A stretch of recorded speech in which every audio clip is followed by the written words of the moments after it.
You've already found the most accurate fantasy football rankings in the industry. So why do fantasy football tiers matter? Well, Matt Schauf here with Alex Korf and Jared Smola of DraftSharks.com to dig into just that question. And the answer, because the difference between back-to-back players in your rankings is not always the same. Sometimes one guy is clearly better than the next one, and other times they're basically the same dude, and it can affect how you draft. Really, you might even find areas where the gap between two consecutive players is wider than the gap between that second guy and the next 9 behind him. That would indicate a tier break, and that's why we incorporate tiers into the rankings in your draft war room on DraftSharks. We'll get more into what that means for your drafting in a few minutes, but for now, Jared, let's get specific on those tier breaks because that's what people want to know about. Let's start at quarterback. Looking at the top of the QB rankings, do you see a significant tier break up there? Yeah, we do. I guess I should start by saying, this answer is always going to be different depending on your league format, right? That's why it's important to have tiers customized to your exact league scoring rules, which again, you can find on your draft war room. In standard 4-point passing touchdown leagues, we have Jalen Hurts and Josh Allen as kind of a tier of their own, those top two. And it's really, those are the two guys that can dominate both passing and rushing, right? I mean, you have guys like Patrick Mahomes that can put up big passing numbers. Lamar Jackson can do it with his legs. Generally doesn't put up big passing numbers, but Josh Allen and Jalen Hurts can, score in both those ways in dominant fashion. And when they put them together, that's when you get those big, 30, 35 point fantasy outings. That's why those two guys are kind of in a tier of their own. Mm-hmm. And we'll see, of course, if Josh Allen remains in that tier without Stephon Diggs, but so far certainly belongs up there. Tight ends are up next, and for a while it's been Travis Kelce and then everyone else at this position. Alex, does that change at all coming off a somewhat down year for Kelce? It would have been an amazing year for pretty much anybody else, but for Travis Kelce, it was a bit of a down year.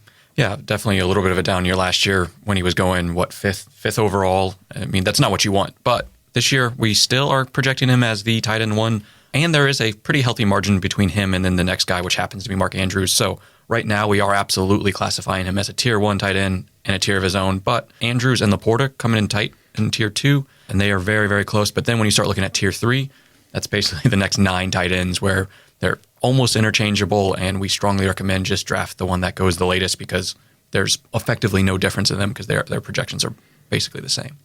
I think it's worth remembering Travis Kelce dealt with a couple of pretty significant injuries last year. There was the knee early on, and then he hurt an ankle in the first half of the season. I think maybe the 2 biggest changes for him last year were 1, he started dating the biggest pop star in the world, and 2, everybody realized that his older brother is actually the more lovable one. Yeah, I mean, listen, Travis Kelce scored his fewest PPR points per game since 2016, but still led the position. And if you look at our rankings and projections, the gap is not as big as it has been in years past, right? But Kelce had enough cushion there where he can decline a bit, which I think he is at this point. He's 34, 35 years old, but still be the tight end 1, which is what we have him as. Let's go half PPR at running back to split the difference between primary formats, half PPR, full PPR, non-PPR, all in play. Christian McCaffrey pretty clearly in a tier by himself after last year, and it's tough to argue that after San Francisco gave him more work than we've ever seen from Kyle Shanahan running backs before. Jared, our numbers, though, say that there's another tier break not far behind CMC, right? Yeah, Breece Hall and Bijan Robinson. I mean, we're talking about a pair of super talented 3-down backs in their prime, both coming off impressive 2023 seasons. Breece Hall just averaged 17 PPR points per game, coming off a torn ACL in a putrid Jets offense. Hopefully they get a healthy Aaron Rodgers this year. Bijan Robinson, 14.8 PPR points per game last year as a rookie with questionable usage under Arthur Smith. And of course, Bijan Robinson has a new play caller this year, which will hopefully increase his usage there. So those guys are a tier of their own behind McCaffrey. I think they're there, though, because they both have the potential, if things break right, to unseat McCaffrey for that RB1 spot.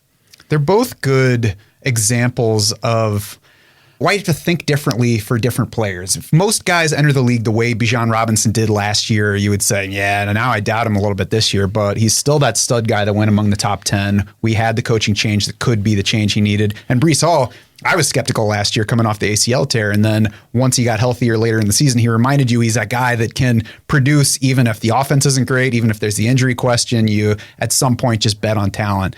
Betting on talent over at wide receiver, if we're looking at full PPR or half PPR, our projections say there's a tier break from number 2, Tyreek Hill, to Jamar Chase, Justin Jefferson, and the guys after them. Jared, is that how you're treating it in your drafts in 2024?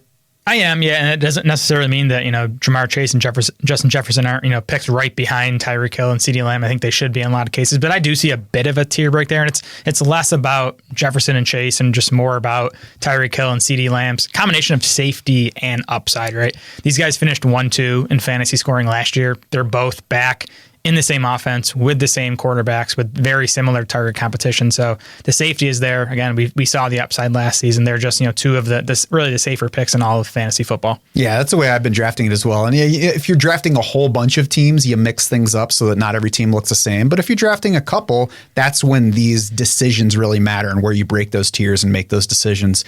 Alex, our numbers say the next largest tier break in PPR at wide receiver comes after A.J. Brown. And that's exactly how I've been treating it in my draft so far. What about you? Oh, definitely. So after A.J. Brown, we start looking at players like Drake London or Cooper Kupp or Jalen Waddle, which are just in a different tier. We're looking at maybe the wide receiver twos on their team, depending. Yeah, I mean, they are, not Drake London in this case, but guys that just really either are wide receiver twos or haven't quite proven it at this level, even if we are projecting a big step forward with the new offense. So just the confidence in those players, that seems like a natural tier break for these guys. Yeah, guys with more questions than what we see in the guys above them ending at that A.J. Brown level. Jared, we've focused so far on gaps in the projections, but tiers can be about more than just what's obvious in the numbers, right? Yeah, for sure. There's a lot of different ways to tier players. A couple other methods I like to use. The first is tiering by player archetype. So just as an example, let's say you're in the middle rounds of your draft, you're looking to add a couple of running backs as depth. You could kind of splice guys by maybe like pass catching running backs that could be decent bye week fill-ins, but maybe don't have big ceilings. And then you can kind of also make another tier of more handcuff types where without an injury to a guy ahead of them, they're not going to be very useful. But if that injury happens, they're going to be potential league winners, at least solid weekly fantasy starters. So by kind of bucketing those two groups, you can say, I want to take one of these, pass catching type backs, and I want to make sure I get one of these handcuffs. You can kind of see how that pool is dwindling as you get down, deeper into your draft, and hopefully, grab one of the last guys in both of those tiers. So that's one thing you can consider. I think the biggest one for me, tiering players by their floor and ceiling projections, which of course you can always see those on your draft forum. You can sort by those on your draft forum. If you want to see the guys with the highest floor projections, you can do that with one click. Guys with the highest ceiling projections, do that with another click. So, maybe in the early rounds of your drafts, you do want to tier guys by their floor projections, get safer guys. Definitely as you get into later rounds, though, I think tiering players by their ceiling projections is the way to go. You want to be prioritizing upside at that point of your draft. Yeah, fantasy football tiers are key to your value-based drafting, whatever format you're playing. And that's why you're going to see positional tiers in your draft war room. If you're annoyed right now that we're not getting deeper into those tiers and telling you more specifically where they break, the reason is because it's going to differ depending on your league setup. And that is why that is automated in your draft war room. That's why our system calculates that for you, because your tiers are going to look different than mine depending on the variations in the way we play. You will see calculated 3D values for every single player in your draft war room. That one dynamic number gives you a simple view of each player's value as you draft.